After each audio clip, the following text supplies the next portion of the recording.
വിശുദ്ധ ലൂക്കായുടെ സുവിശേഷം 4-ാം അധ്യായം 16 മുതൽ 22 വരെയുള്ള തിരുവചനങ്ങൾ.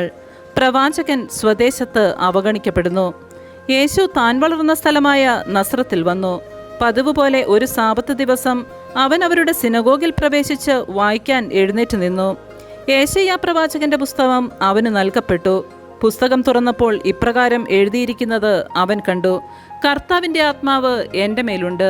ദരിദ്രരെ സുവിശേഷം അറിയിക്കുവാൻ അവിടുന്ന് എന്നെ അഭിഷേകം ചെയ്തിരിക്കുന്നു.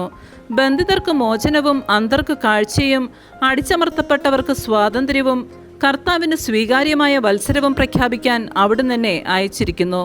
പുസ്തകമടച്ച് ശുശ്രൂഷകനെ ഏൽപ്പിച്ചതിനു ശേഷം അവനിരുന്നു. സിനഗോഗിലുണ്ടായിരുന്ന എല്ലാവരും അവനെ ഉറ്റുനോക്കിക്കൊണ്ടിരുന്നു.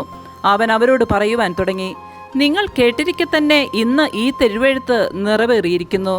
എല്ലാവരും അവനെപ്പറ്റി പ്രശംസിച്ച് പറയുകയും അവൻ്റെ നാവിൽ നിന്ന് പുറപ്പെട്ട കൃപാവചസ് കേട്ട് അത്ഭുതപ്പെടുകയും ചെയ്തു. അവൻ ജോസഫിൻ്റെ മകനല്ലേ എന്ന് അവർ ചോദിച്ചു. നമ്മുടെ കർത്താവായ മിശിഹായ്ക്ക് സ്തുതി.